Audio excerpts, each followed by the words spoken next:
Hello everyone, आप सभी का स्वागत है एक बार फिर से मेरे यूट्यूब चैनल लीगल राहुल पर, जहां मैं लॉ से जुड़े हुए सारे टॉपिक्स को इतनी आसानी से समझाने की कोशिश करता हूं ताकि आपको लॉ की पढ़ाई बिल्कुल ही आसान हो सके आपके लिए।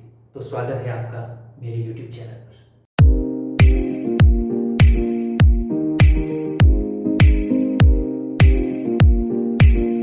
तो आज हम जिस सब्जेक्ट को देखने वाले हैं उसका नाम है जूरिस्प्रूडेंस। देखिए, लॉ में हम काफ़ी सारा पेपर्स पढ़ते हैं, ठीक है। अलग अलग सेमेस्टर्स में अलग अलग पेपर्स हम पढ़ते हैं। सेमेस्टर 1 में कुछ और 2 में कुछ और इसी तरीके से सेमेस्टर 6 तक विभिन्न पेपर हम लोग पढ़ते हैं। उसी में से सबसे पहला पेपर हम जब पढ़ना स्टार्ट करते हैं तो वो होता है जूरिस्प्रूडेंस। हमने कई पेपर्स लॉ के देखे हैं जिसमें कि विभिन्न प्रकार के कानूनों की बात की जाती है। कॉन्स्टिट्यूशन में भारतीय संविधान की बात की जाती है, कॉन्ट्रैक्ट लॉ में संविदा से जुड़े हुए कानून की बात की जाती है, लेकिन जूरिस्प्रूडेंस में किसी भी कानून का उल्लेख नहीं किया जाता है। मतलब इसमें कोई भी कानून नहीं लिखा हुआ है इस सब्जेक्ट में। तो आखिर ये सब्जेक्ट हम लोग पढ़ते क्यों हैं? रियल में ये सब्जेक्ट हम लोग इसलिए पढ़ते हैं क्योंकि कानून बनने से को लेकर के जितने भी उसके पीछे के तत्व हैं, उसके पीछे के सिद्धांत हैं, वो सारे कुछ हम समझ में आ सके हमें, ठीक है। तो कहने का मतलब है कि कानून A to Z पढ़ने के लिए जिस प्रकार से हम लोग ABCD पढ़ने से पहले किंडरगार्टन या प्ले स्कूल में पढ़ते हैं, ठीक है, जिसमें कि हमें पता चलता है कि स्कूल में बैठना कैसे है, उठना कैसे है, ठीक है, टीचर्स के रिस्पेक्ट कैसे करनी है, ठीक है, हमें जो है दिन भर एक ही जगह पर डिसिप्लिन के साथ कैसे बैठना है। तो वो प्रिपरेशन होता है हमें स्कूल के लिए, स्कूल में बैठने के लिए। उसी प्रकार से जितने भी कानून हम लोग आगे पढ़ते हैं वो सबका बेसिक्स ये जूरिस्प्रूडेंस में है। वो सबका सारा का सारा एनालिटिक्स इस जूरिस्प्रूडेंस में है। सारे के सारे प्रिंसिपल्स, ठीक है, जितने भी सिद्धांत हैं सारे कानून बनने के पीछे, वो सारे सिद्धांतों को ये सब्जेक्ट बयान करता है। ये सब्जेक्ट में ना सिर्फ सिद्धांत बल्कि उसके पीछे के सारे हिस्ट्री और मटेरियल्स को भी बताया जाता है कि आखिरकार जो भी कानून हमारे राज्य या पूरे विश्व में चलता है उसका ओरिजिन कहाँ से हुआ है और उसके पीछे क्या थ्योरी है, क्यों इस प्रकार से कानून काम करता है और क्यों हमारे समाज को वो एक बांध करके एक सिविलाइज्ड मैनर में रखता है। कैसे डिसाइड होता है कि क्या कानून अच्छा है और क्या कानून बनने योग्य नहीं है। तो ये सारे के सारे बेसिक्स, सारे के सारे सिद्धांत, सारे के सारे थ्योरीज, ठीक है, विभिन्न फिलोसफर्स ने, विभिन्न लीगल एक्सपर्ट्स ने अपनी राय इस पर दी है। और वो लीगल एक्सपर्ट्स काफी साल पहले बहुत ज्यादा ज्ञानी थे और उन्हीं की बताई हुई बात हम आज तक पढ़ते आ रहे हैं। हम जानते हैं कि लीगल मैक्सिम्स हम लोग पढ़ते हैं जो कि लैटिन में है। तो समझ जाइए कि जो इतने पहले जो हमारे लोग थे, जो ब्रिटिशर्स थे या जो भी ऐसे दिग्गज लोग थे जिन्होंने लॉ की शुरुआत की, उन्होंने क्या प्रिंसिपल्स अपनाया था और क्या सिद्धांत दिए थे, वो हम लोग इसमें ब्रेक डाउन करते हैं, हम लोग उसको तोड़ते हैं। मतलब हम लोग लॉ का ब्रेक डाउन करते हैं इसमें। ये लॉ जो हम लोग पूरी तरीके से पढ़ते हैं अपने पूरे लॉ के कोर्स में, लॉ के डिग्री के दौरान, उसको हम लोग ब्रेक डाउन करते हैं इसमें अलग अलग तरीके से कि ये लॉ का सोर्स क्या है, इसका प्रिंसिपल्स क्या है, इसके पीछे के सिद्धांत क्या हैं। तो इसके अंदर के बेसिक्स, ओके, लॉ के अंदर की बेसिक्स,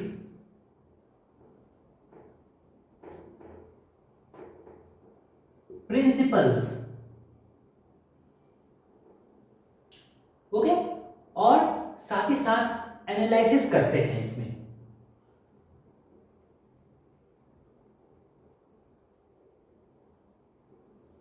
क्या चीज के एनालिसिस करते हैं? जो भी सेट ऑफ रूल्स बने हैं हमारे कानून में वो किस प्रकार से काम करते हैं, उसे बैक सपोर्ट कैसे दिया जाता है और वह कानून बनाने के पीछे क्या सोच थी, क्या नीति थी, किस तरीके से मटेरियल जमा किया गया, क्या किस किस तरीके से उसे बैकिंग दे करके आज जो कानून हमारे सामने आया है, वो सारा का सारा एनालिटिक्स पढ़ते हैं ताकि आगे जब हम लॉ को और विभिन्न पेपरों के माध्यम से पढ़ें तो हमें सब समझ में आए कि इसके पीछे का थ्योरी क्या था। तो ये मेनली जूरिस्प्रूडेंस का एक शॉर्ट ब्रीफ में मैंने आपको बता दिया। ऐसे जूरिस्प्रूडेंस पर एक पूरा 1 घंटे का लेक्चर हो सकता है, बट हम उतना अंदर नहीं जा करके आपको एक शॉर्ट में बता दिया हमने कि जूरिस्प्रूडेंस के अंतर्गत हम क्या क्या चीजें पढ़ते हैं। तो ये सारी चीजें हम जूरिस्प्रूडेंस में पढ़ते हैं। अब जो जूरिस्प्रूडेंस का सबसे पहला टॉपिक हम लोग पढ़ने वाले हैं वो है सोर्सेस ऑफ लॉ।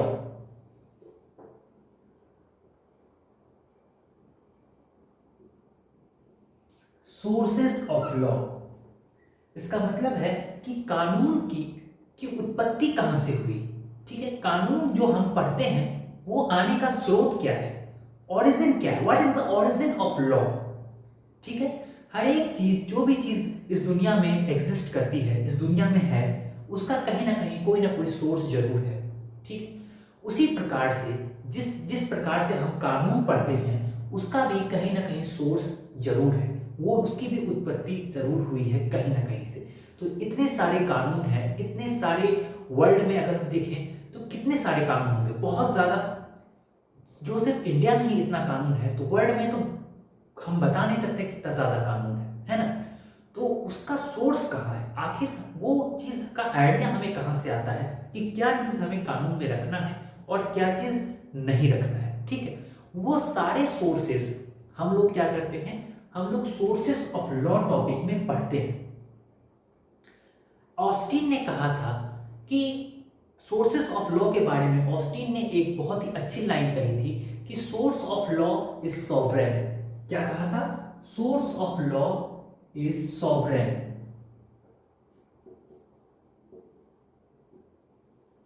सॉवरेन का मतलब स्टेट,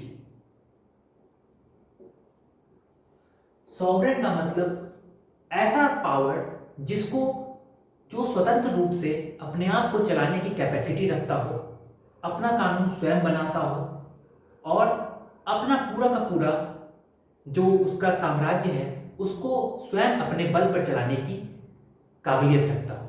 ठीक है, तो साम्राज्य तो पहले होते हुआ करते थे राजा महाराजा के समय पर, तो उस वक्त जो है जो वो बोल देते थे। ठीक है ना, हमने ये भी पढ़ा है कि law is the command of sovereign ना, ये सर जॉन ऑस्टिन ने बोला था। तो ये उस वक्त की बात है जब राजशाही शासन हुआ करता था। तो उस वक्त कोई कानूनी दस्तावेज नहीं हुआ करते थे, कोई कॉन्स्टिट्यूशन नहीं हुआ करता था, कोई भारतीय संविधान नहीं था। उस वक्त जो राजा ने बोल दिया, जो राजा के अल्फाज है, जो राजा के शब्द हैं, वही कानून बन जाते थे। उन्होंने बोल दिया कि आज से जो है ये कर लागू होगा, इतना प्रतिशत कर लागू होगा, तो लागू हो जाता था। बस ठप्पा लगा, मोहर लगा उनका, और उस राज्य में उतना प्रतिशत कर लागू हो गया। चोरी करने पर सिर कलम कर दिया जाएगा, राजा ने बोल दिया मेरे राज्य में सिर कलम कर दिया जाएगा, तो वो कानून बन गया। What is this, this is the command of sovereign. जो उन्होंने कमांड दिया दैट इज लॉ, वो लॉ बन गया। इसीलिए सर जॉन ऑस्टिन ने ऐसा कहा था। अब अभी के परिवेश में अगर हम लोग बोले तो सॉवरेन अब राजा नहीं है, ठीक है ना, अब लोकतांत्रिक व्यवस्था आ गई है। तो सॉवरेन का जगह जो है स्टेट ले लिया है, स्टेट वही काम करती है अब। हाँ, बस वो अब कमांड वो उस तरीके से नहीं दिया जाता है, बल्कि कुछ प्रोसेस के दौरान दिया जाता है। कुछ प्रोसेस से हम लोग गुजरते हैं और उस प्रोसेस के बाद जो है कि कोई भी गवर्नमेंट, कोई भी स्टेट लॉ बनाती है। ठीक है, लेकिन ये तो एक पार्ट ऑफ सोर्स हुआ, लेकिन हमारे हिस्ट्री में भी बहुत सारे सोर्सेस ऐसे हैं जिससे कि हम लोगों ने देख देख करके बहुत सारा कानून लिया है। अगर हम हिस्ट्री में देखें तो क्या होता है कि बहुत सारे हम ये चीज देखते हैं कि आज के कानून का जो शुरुआती स्टेज था वो हमें हिस्ट्री में देखने को मिलता है। इसीलिए सोर्सेस में हम हमेशा देखते हैं कि सबसे पहले तो हम नेचुरली सोर्स देखते हैं, ठीक है ना, कि नेचर से हमने क्या लिया है।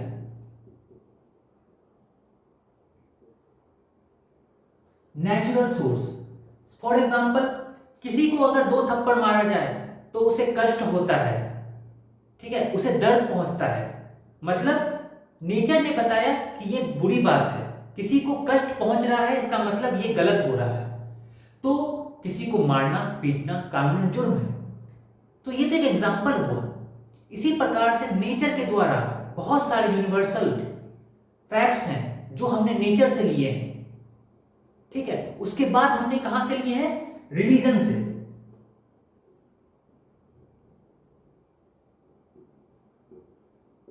रिलीजन से लिए हैं। हम देखते हैं कि विभिन्न प्रकार के लॉज हैं, पर्सनल लॉज हैं, मुस्लिम लॉ, हिंदू लॉ एक्सेट्रा। तो अलग अलग रिलीजन से हमने जो भी उनकी अच्छी बातें हैं उनको हमने ग्रास्प किया है, लिया है और अपने लॉ में, अपने कानून में शामिल किया है। तो रिलीजन भी वन ऑफ द सोर्सेस है, ठीक है। उसके बाद एंशिएंट स्क्रिप्ट्स हो गया।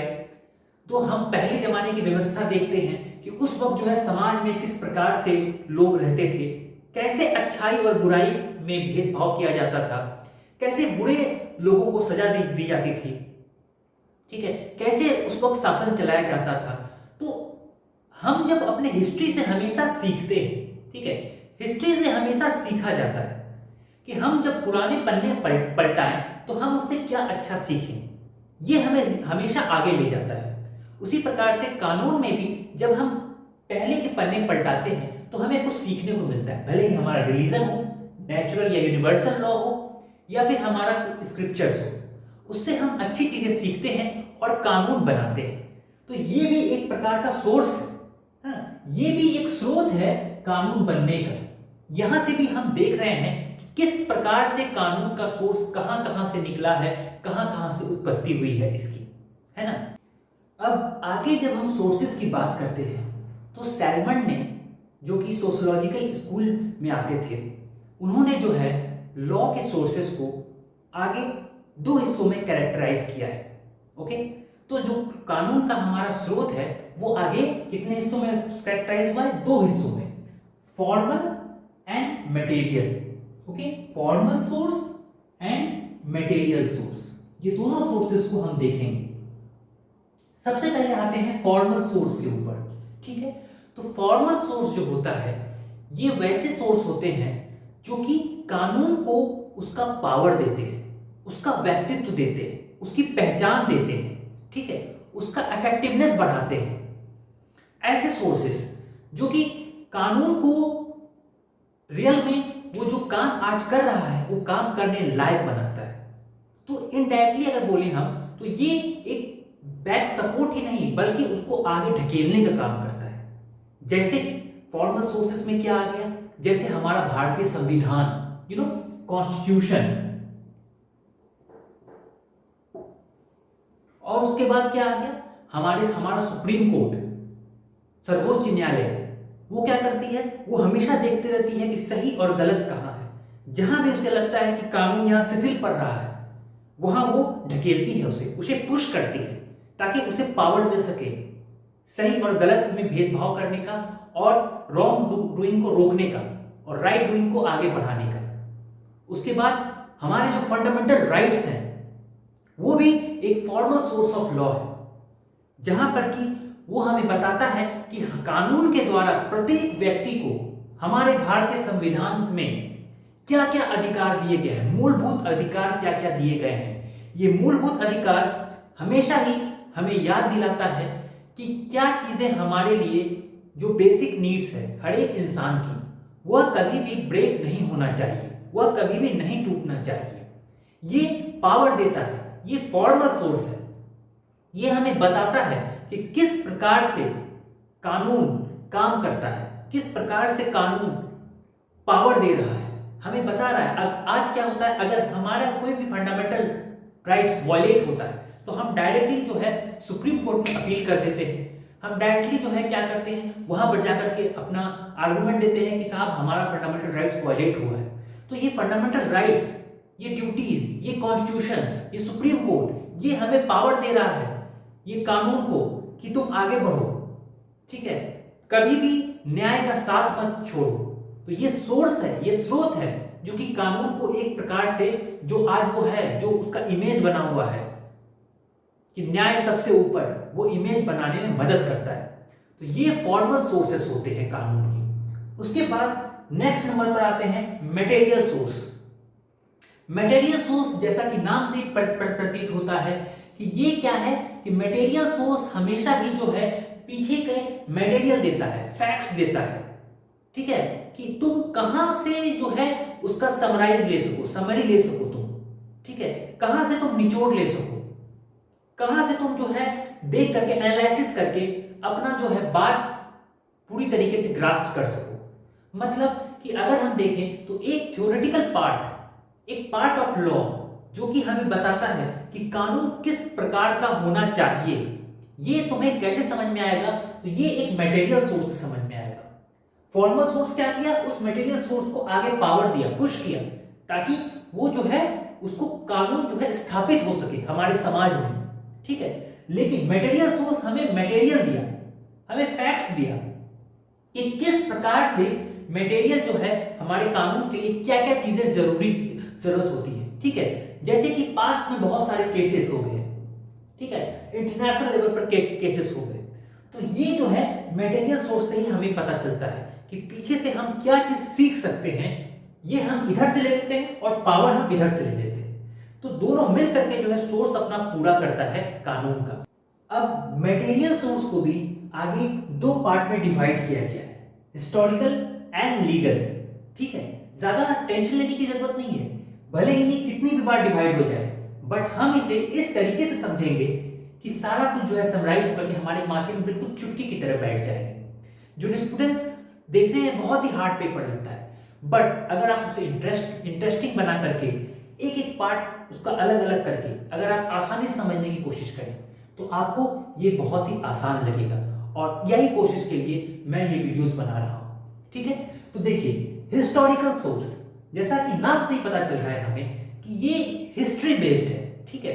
अब इस मटेरियल सोर्स में जो हिस्टोरिकल बात आती है वो होती है हमारे सारे पुराने डिसीजंस, जो भी हमारे ओल्ड लैंडमार्क जजमेंट्स आते हैं, ओल्ड लैंडमार्क जजमेंट्स आ गए, ठीक है, या फिर not only in our countries but also foreign judgements, ठीक है।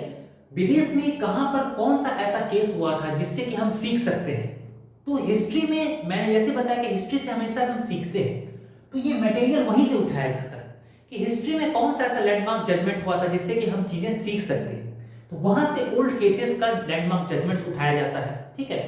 साथ ही साथ इंटरनेशनल कॉन्स्टिट्यूशंस, ठीक है, फॉरेन कॉन्स्टिट्यूशंस जो कि विदेश में के कॉन्स्टिट्यूशन है, संविधान है, वहां से हम क्या क्या चीजें सीख सकते हैं, वो कैसे बना था, उसकी क्या सोच थी, उसमें क्या प्रावधान थे, तो ये सारी चीजें हम हिस्टोरिकल सोर्स से उठाते हैं। याद रखिएगा मैंने बोला है मटेरियल सोर्स, इसका मतलब है हम इसमें सिर्फ फैक्ट्स और मटेरियल्स लेते हैं, तो ये सोर्स हमें बताता है कि हम कहां से मटेरियल उठा रहे हैं और कहां से हम कानून बना रहे हैं, तो हमारा सोर्स क्या है, हम किस किस जगह से देख रहे हैं अपने आप।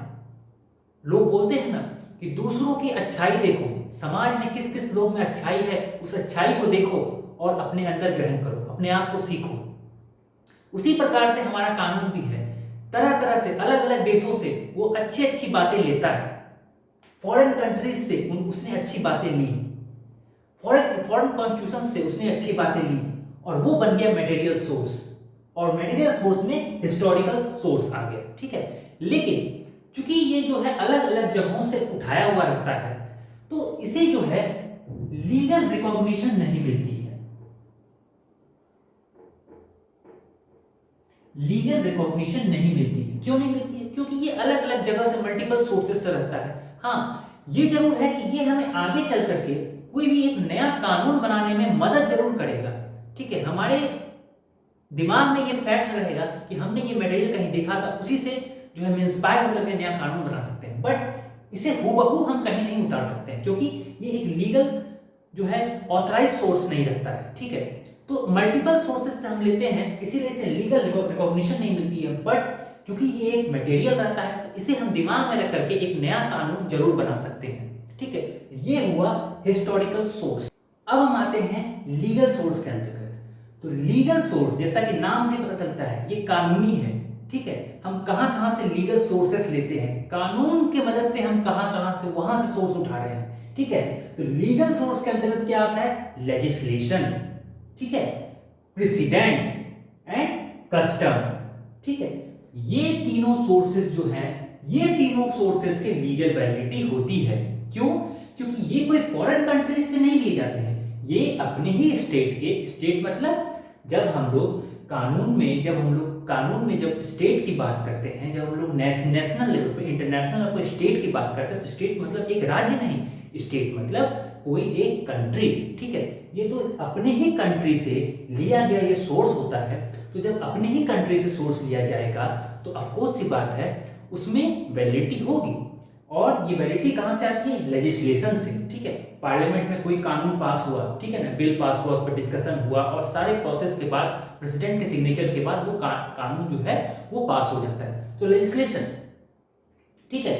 प्रेसिडेंट का मतलब क्या होता है?